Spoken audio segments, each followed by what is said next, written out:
말씀의 제목 하나님의 은혜다. 예, 우리 인생들은 뭘 알아야 하느냐? 하나님의 은혜를 알아야 한다 하는 겁니다. 그래, 많은 사람들이 하나님의 은혜를 모르니까 다른 건 잘 알고 자기 육신에 대한 것들은 잘 알고 먹고 사는 것들에 대해서는 밝히 아는데 하나님의 은혜를 잘 모른다. 사실 하나님의 은혜가 아니면 우리가 잠시도 살 수가 없고, 하나님의 은혜가 아니면 우리가 여기 하나님 앞에 나와서 이 예배 가운데 이 말씀을 볼 수도 없다는 것을 알아야 합니다. 그래서 모든 것이 하나님의 은혜다. 이 하나님의 은혜를 알고 사시기를 주의 이름으로 축원합니다. 35장 1절에 여호와께서 여리고 맞은편 요단과 모압 평지에서 모세에게 일러 이르시되, 2절에 이스라엘 자손에게 명하여 그들의 얻은 기업에서 레위인에게 거할 성읍들을 주게 하고 너희는 또 그 성읍 사면에 들을 레위인에게 주어서 했습니다. 자, 34장에서 보았듯이 이스라엘 백성에게 가나안 땅에 들어가서 거기를 제비 뽑아서 9지파 반에게 그 땅을 나눠서 줍니다. 그리고 요단강을 건너기 전에 이미 그 땅을 요구했던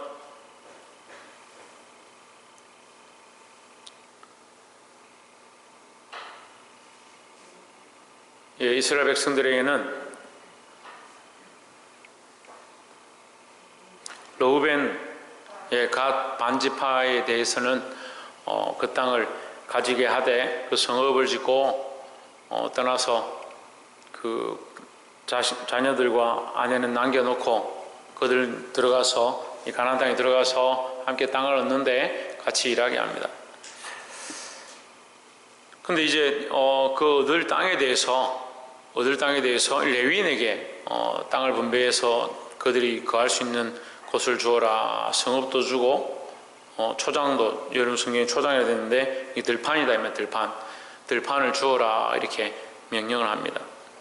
우리가 이 레위인이 거할 땅에 대해서 그 들판을 줘서 들판에는 그 짐승들과 그런 것들을 거기서 거할 수 있게 하고, 그 성읍을 줘서 거기는 레위인이 거하게 하는데, 특별히 거기 6성읍을 정해가지고 도피성으로 세웁니다. 도피성이란 도피한다, 피한다 말이죠. 뭘 피하느냐? 죽음을 피하는데, 이 사람이 왜 죽어야 되느냐? 잘못해서 사람을 죽이면 그 사람 죽어야 되는데, 죽임에 대한 대가는 죽음이다. 그래서 눈은 눈으로, 이는 이로, 이게 성경의 원리입니다. 성경은 창세기부터 요한계시록까지요, 눈에는 눈, 이에는 이로 심판하는 것이 하나님의 원리라고 얘기하는 겁니다. 우리는 자꾸 이걸 잘못 배워서 그 구약 때 하나님 그러셨고 신약 때는 안 그렇습니다. 아닙니다. 하나님 지금도 눈에는 눈, 이에는 이로 갚으십니다. 그래서 사실 두려운 하나님이죠. 근데 우리가 어떻게 하나님 앞에 있습니까? 네, 은혜로 있죠. 하나님의 은혜로 있는 거죠. 그리고 예수 그리스도도 하나님의 은혜의 표현이다라는 거죠. 그러니까 우리가 원래 눈에 눈, 이에는 이로 갚으시는 게 하나님의 원리인 줄 알아야 합니다. 그게 하나님의 원리고 그게 당연한 것이고 그게 하나님의 공이고, 그런데 지금 우리가 어떻게 하나님 앞에 있느냐? 하나님의 은혜로 있는 거죠. 11절에 너희를 위하여 성읍을 도피성으로 정하여 그릇 살인한 자로 그리로 피하게 하라. 예, 잘못해서 실수로 사람을 죽인 자, 이런 부지 중에 살인한 자인데, 알지 못하고 죽인 자, 부지라는 것은 모른다는 거예요. 모르고 실수로 죽인 자, 살인한 자가 그리로 피하게 하라 했습니다.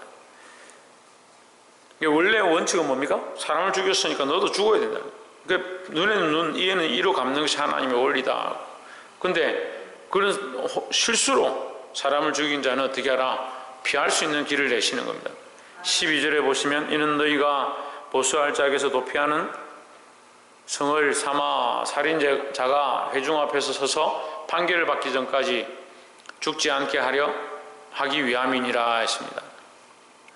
그러니까 판결은 누가 하신다? 하나님 하신다는 거죠. 그래서 이 사람이 사람을 죽였기 때문에 도망갈 수 있는 길을 주시는 게 아니고, 심판이 하나님께 있으니까 하나님이 심판하시도록 기다리자라는 거죠. 그래서 사람이 적결해서 심판은 어떻게 됩니까? 너 죽였으니까 나도 죽이고, 네가 죽이면 또 나도 죽이고. 그 옛날 그 중국 영화 이런 거 보면요, 자식 그 부모가 그 상대편 부모를 죽입니다. 칼싸움하다가 뭐 죽이든지 죽이면 그 자식이 커가지고 나중에 도망쳤다가 다시 그 죽인 부모를 죽입니다. 그 죽인 부모를 보고 있던 그 자식이 또 일어나서 그 죽인 그 자식을 또 죽입니다. 그럼 그 자식이 일어나서 또 그거를 죽입니다. 그리고 계속, 그래서 그 집안이 무슨 집안이 원수 집안이다 하는 거죠. 그래가 영화 스토리를 하나 재밌는 걸 넣으려면 거기에 사랑이 하나 꼽히게 하면 되는 겁니다. 상대방 원수 집안인데 거기 여자아이가 한 명 있었는데 그 여자와 눈이 맞아서 사랑하기 시작하는 겁니다. 그런데 그 부모를 용서할 수 없어서 너희 부모가 나를 이렇게 했고 뭐 이렇게 하면서 그 원수가 원수를 갖고 피가 피를 갖고 계속 원수 갚다가 몰려다 보는 거예요. 세상이 그러면요 계속 우리에게 악하게 한 사람 나도 악하게 할 거야, 나를 미워한 사람 나도 미워할 거야, 나에게 힘들게 한 사람 계속 나도 힘들게 해줄 거야 라고 하고 있으면 세상은 피 흘리다 볼리다 보는 겁니다. 근데 하나님께서는 뭘 말씀하시냐, 하나님의 심판을 기다려라. 심판은 누구에게 있다? 하나님께 있다. 특별히 믿는 사람들, 하나님의 은혜를 아는 사람들은 심판이 하나님께 있음을 기억해야 된다는 거죠. 그럼 내가 갚는 것보다 하나님께 맡기는 훈련들을 해야 되는 겁니다. 그래서 내가 저 사람 정말 꼴 보고 싶고 믿고 내가 갚아야겠다 그렇게 하기보다 어떻게 하나님께 맡겨드리는 거예요. 심판을 하나님께 맡긴다는 것은 내 삶의 모든 주권을 하나님께 맡기는 모양입니다. 내 삶의 많은 주권들을 내가 알아서 결정하고 내가 하고 싶은 대로 하니까 이게 문제입니다. 우리의 주권을 하나님께 맡겨드린 건 내가 할 수 있는데, 내 능력과 내 힘으로 할 수 있는데, 그렇게 하면 좋겠는데, 그런다 할지라도 하나님께 맡겨드린 것이 믿음이다 하는 겁니다. 심판이 하나님께 있다는 사실을 늘 기억하고 하나님 앞에 엎드려 맡기고 기도하는 자들이 되길 소망합니다. 때로는 삶에서 어려움이 있고 우리를 공격하는 원수들의 수많은 문제들이 있지만 그런 것들을 우리가 다 갚고 일일이 그들과 싸울 필요 없이 특별히 기도하는 자들은 하나님 앞에 이 문제들을 맡겨드려야 한다 하는 겁니다. 또한 두 번째 나눌 말씀은, 첫 번째 뭐라고요? 심판은 하나님께 있다. 심판이 하나님께 있으니까 어떻게 하라고? 하나님께 맡겨드려야 한다는 겁니다. 내가 다 처리하지 말고, 힘이 세다고 힘으로 하지 말고, 돈이 많다고 돈으로 하지 말고, 권력이 있다고 권력으로 하지 말고 하나님께 맡겨야 한다는 거죠. 특별히 기도하는 사람들의 모습이 그것이다. 하나님께 기도하는 것이 원수의 머리에 숯불을 쌓는 것이다 했으니까 우리는 하나님께 맡겨야 한다. 왜 다윗이 믿음이 있느냐, 믿음의 사람이냐, 왜 하나님 마음이 아파냐, 그가 칼만 꺼내서 찌르기만 하면 되는 그 순간에도 하나님의 기름 부으신 자라고 생각해서 그 옷자락을 베어가서 멀리서 내가 왕이여 내 주의 옷을 내가 잘랐습니다. 내가 어젯밤에 죽일 수 있었는데 나는 그렇게 하지 않았습니다. 하나님 기름 부으신 종을 저는 손대지 않았습니다. 그렇게 하면서도 이 옷자락을 자르면서 마음의 찔림을 받는 거예요. 그만큼 하나님을 생각하는 거예요. 이 현실과 상황들보다, 내가 할 수 있는 일들보다 옷을 자르는 척하면서 칼로 찔러버리면 되지. 얼마나 쉬워요. 칼을 이렇게 옷 자르는 척하면서 실수 이렇게 하고 내가 죽일 한 게 아닌데 그렇게 할 수 있죠. 하지만 그 양심, 그 중심을 하나님 보고 계시다는 사실을 늘 알고 있는 겁니다. 그래서 그 현실들보다, 그 상황들보다 하나님을 신뢰하고 믿는 것이 더 두려운 문제다라는 거죠. 두 번째로 25절에 피를 보수하는 자의 손에서 살인자를 건져내어 그가 폐하였던 도피성으로 돌려보낼 것이요 그가 거룩한 기름을 부음을 받은 대제사장이 죽기까지 거기 거할 것이니라 했습니다. 도피성이 왜 도피성이냐? 거기 제사장이 있기 때문에 도피성이다 라는 거죠. 그 대제사장이 있는 동안에 너는 거기 피해 있을 수 있다. 다시 말하면요, 우리의 대제사장은 누구냐? 예수 그리스도입니다. 그러니까 우리가 예수 그리스도 안에 있을 때 안전한 겁니다. 예수 그리스도 안에 있을 때 우리 죄가 씻음을 받는 겁니다. 그리스도 안에 있지 않는 것이 문제입니다. 참 믿음이 없는 사람들이 그리스도 안에 있는 게 힘든 거예요. 그리스도 안에 있지 않냐고 자꾸 다른 지식들 안에 있고 생각들 안에 있고 가치관 안에 있고 심지어는 신앙 안에 있고 신학 안에 있고 교리 안에 자기를 두어둔 사람이 있습니다. 예수 그리스도 안에 있어야 합니다. 예수 그리스도 외에 우리의 도피성이 없다는 사실을 늘 기억해야 합니다. 26절에 그러나 살인자가 어느 때든지 급피하여든 도피성 지경 밖에 나갔다 하자. 27절에 피를 보수하는 자가 도피성 지경 밖에서 그 살인자를 만나 죽일지라도 위하여 피 흘린 죄가 없나니 있습니다. 어디에 있을 때? 도피성 안에 있을 때는 그가 혜택이 있습니다. 은혜의 혜택을 보고 죄사함을 잊고 죽임을 당하지 않는다라는 거죠. 근데 그가 그 밖으로 나가면 어떻게 된다? 원수가 만나서 죽일지라도 그 원수에게 피 흘림에 죄가 없다. 왜냐하면 그는 원래 살인자니까. 그 살인자의 유예 기간, 유예 장소는 어디냐? 도피성 안에 있는 것, 그 도피성 안에 있는 때 그 기간 동안 유예된다라는 거죠. 그러니까 우리가 그리스도 예수 안에 있을 때 구속의 은혜를 입고 그리스도 예수로 말미암아 죄 사함을, 죄 속함을 얻는다라는 거죠. 예수 밖에 나가면 원수의 공격을 받아서 멸망해도 할 말이 없다라는 겁니다. 그러니까 사탄은 우리에게 어떻게 합니까? 할 수만 있으면 우는 사자와 같이 삼킬 자를 찾고 있습니다. 어떻게? 예수님 밖으로 끌어내서 저를 어떻게 유혹해가지고 저걸 잡아먹을까? 어떻게 하면 잡아먹는다는 게 뭐야? 박이삭 잡아먹는다는 게 뭐야?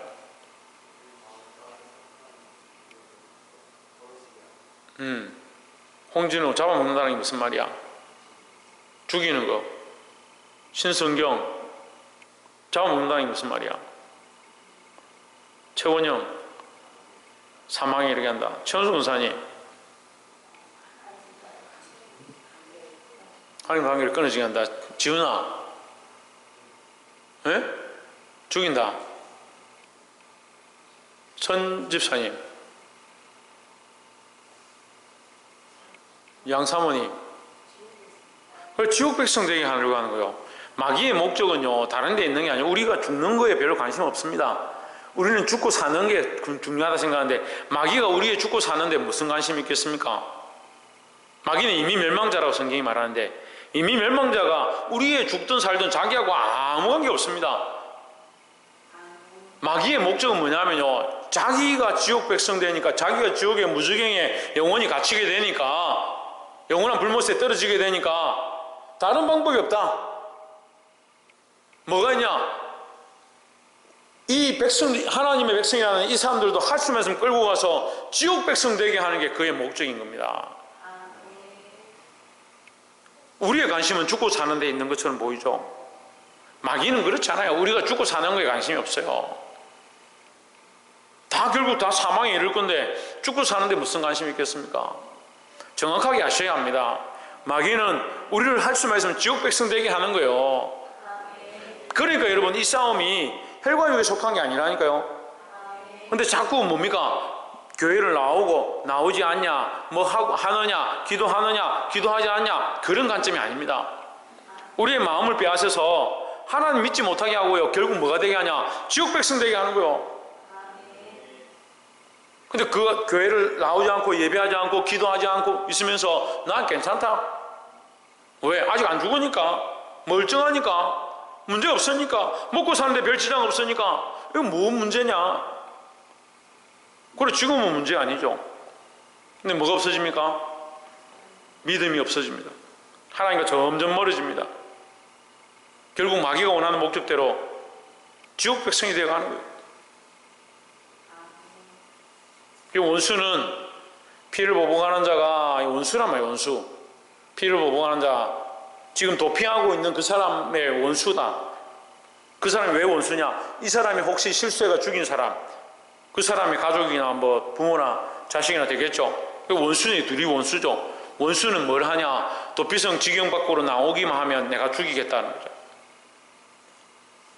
근데 뭐 실수를 해가 잘못해가 나왔던 일이 있어서 나왔을 때 죽이는 것은 죄가 아니다. 여기 있잖아요.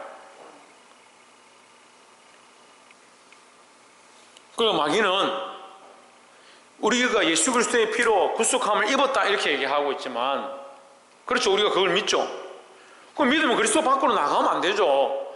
예수 그리스도의 피로 구속함을 입을 때는 어디서 효력이 있느냐? 그리스도 안에 있을 때 효력이 있죠. 그리스도 밖에 나가놓고 나는 그리스도의 은혜로 그리스도의 피로 구속함을 입었다. 그리스도 밖에 있는데? 세상과 타협해버렸는데? 세상에 살고 있는데? 하나님과 전혀 관계 없는데? 말로는 나는 구속함을 입었다. 나는 천국 백성이다. 여러분, 이 구속을 제가 옛날에 교리를 배울 때 그렇게 배웠는데, 울타리가 있습니다. 울타리. 그 안에 뭐가 있냐? 양이 있고 예수님이 있다 합시다. 그 양의 울타리에, 물론 단순하게 이렇게 다 표현할 수 없지만 여러분 이해하기 쉽게 이 은혜의 구속의 울타리다. 이게 울타리가 구속이다. 이 안에 갇혀 있는 겁니다. 이 양들이. 근데 양이 이 울타리를 넘어서 밖에 나갔습니다. 그 늑대가 와서 잡아먹었습니다. 어떻게 합니까? 그 울타리, 은혜의 울타리 안에 있을 때는 목자들이 보호하는 겁니다. 근데 울타리 밖에 나가서 짐승이 잡아먹었습니다. 방법이 어디 있습니까? 예를 들자면 그렇다는 거예요. 우리가 그리스도 안에 있지 않으면 방법이 없는 겁니다. 그리스도 안에 철저하게 붙어 있으시기를 주의 이름으로 축원합니다. 하나님의 은혜는 어디 있을 때? 예수 그리스도 안에 있을 때에 역사함이 있고 효력이 있다라는 거죠. 그래서 두 번째 우리가 알아야 될 것, 하나님의 은혜는 그리스도 안에 있을 때 효력이 있다. 첫 번째는 심판은 누구에게 있다? 하나님께 있다. 그러니까 우리는 할 수 있으면 모든 문제를 하나님께 맡겨드려야 한다는 겁니다. 마지막 세 번째로 32절에 또 도피성에 피한 자를 대제사장에 죽기 전에는 속전을 받고 그의 땅으로 돌아가 거하게 하지 뭐할 것이니라 했습니다. 예, 돈 받고 보내주지 마라. 돈 받고 보내주지 마라. 33절에 너희는 거하는 땅을 더럽히지 말라. 피는 땅을 더럽히나니 피 흘림을 받은 땅은 그 피를 흘리게 한 자의 피가 아니면 속함을 받을 수 없느니라 했습니다. 자, 이것은 살인자나 그 살인의 원수를 갚는 자 다 포함된단 말이에요. 무슨 말이냐면 피 흘린 것에 속함은 어떻게 하느냐? 그 피를 흘리게 한 자, 살인자나 원수를 갚는 자랑 똑같다. 뭐가 똑같으냐? 피를 흘리지 마라. 함부로 피를 흘리지 마라. 근데 너희가 피를 흘렸다면 어떻게 갚을 수 있느냐? 피 흘린 자의 그 피를 흘려야 갚는다. 그러면 이 사람을 죽이면, 이 피 흘린 자를 죽이면 이 속죄가 되는 겁니다. 그런데 문제는 이 피 흘린 자에 대해서 피 흘린 자와 피 흘리게 한 자 둘 다 죽여버리면 없어지잖아요. 세상 다 멸망해야 되잖아요. 우리가 다 원수요. 우리가 예수 그리스도의 원수로 하나님 믿지 않는 자로 살아가는 겁니다. 다 죄인입니다. 목사님 우리 하나님 믿는데요. 저도 믿습니다. 근데 무슨 얘기냐면 우리가 아담의 후예로 다 죄에 속했습니다. 그러니까 원래는 하나님의 원수입니다. 방법이 없죠. 그러면 네 피를 쏟아서 죽어라 이렇게 하면 방법이 없죠. 이 사람의 죄를 위하여 이 사람의 피를 필요로 하는 거죠. 그게 사람의 피로 갚아야 된다 이 말이에요. 그러니까 누가 이 피를 흘리셨냐? 예수 그리스도께서 우리를 위하여 십자가를 지시고 이 피를 쏟으셨다라는 거죠. 이걸 대속이라는 겁니다. 대속. 다른 게 대속이 아닙니다. 우리 피를 위하여 그가 피를 흘리신 겁니다. 그 예수 그리스도가 그 피를 흘리지 않았다면 우리에게 피값을 계속 묻는 겁니다. 피값을 물으면 우리는 6월절에 양처럼 목배임을 당해서 그 피를 문술주에 발라야 되는데 우리가 다 피를 흘리고 문술주에 피를 발라버리면 누가 사냐? 살 사람이 없는 겁니다. 근데 우리의 이 죽음에 대한 속죄를 위하여 우리가 죽으면 아무도 살 수가 없으니까 우리는 다 죄인이니까, 다시 말씀드리면 다 죄인이니까 다 뭐가 되냐? 원수가 된 겁니다. 그럼 우리가 우리의 피를 위하여 원수가 되어져서 우리가 우리 피의 값을 지불하면 누가 살아남아요? 이 세상의 모든 사람 다 죽어야 되는 거예요. 죽어도 값이 지불이 안 되죠. 왜냐하면 죄인의 피로 죄를 갚았으니까. 그래서 누가 오셔야 하냐? 죄 없으신 분이 오셔야 되는 겁니다. 한 사람 아담이 범죄함으로 온 인류에 죄가 들어왔는데 그 아담의 범죄함으로 모든 인류가 다 뭐다? 다 죄인이다. 그러니까 죄인이 죄인의 죄를 갚을 수가 없는 거죠. 그럼 누가 와야 되냐? 첫사람 아담처럼 죄가 없는 자가 와야 되는 겁니다. 첫사람이 아담이 죄를 지음으로 말미암아 모든 인류에게 죄가 들어왔으니까 첫사람 아담처럼 죄 없는 자가 와서 그 죄의 대가를 지불해야 된다는 거죠. 그래서 이것이 대속의 원리다. 그리스도께서 우리를 위하여 십자가에서 피 흘리셔서 죽으셨다 했습니다. 이게 뭡니까? 이게 하나님의 은혜다라는 거죠. 이거 사람의 방법은 할 수 없는 거죠. 사람의 방법으로 하면 다 없어져도 갚을 수 없으니까. 그래서 우리는 무슨 은혜를 입었습니까? 갚을 수 없는 은혜를 입었습니다. 사람의 우리가 이 목숨을 다 내놓고 생명을 다 내놓는다 하더라도 갚을 수 없는 은혜를 입었음을 기억해야 합니다. 믿음이 희미해진다는 사람들이 어떻게 믿음이 희미해지느냐? 하나님의 은혜를 잊어버린 겁니다. 물어보십시오. 그리스도의 피가 집에 가서 믿음이 떨어지는 사람들에게, 기도하지 않는 사람들에게 물어보십시오. 그리스도의 피가 당신의 죄를 사하시는 줄 믿습니까? 예수 그리스도의 십자가가 당신을 위한 십자가고 당신을 살리기 위한 십자가냐고 물어보십시오.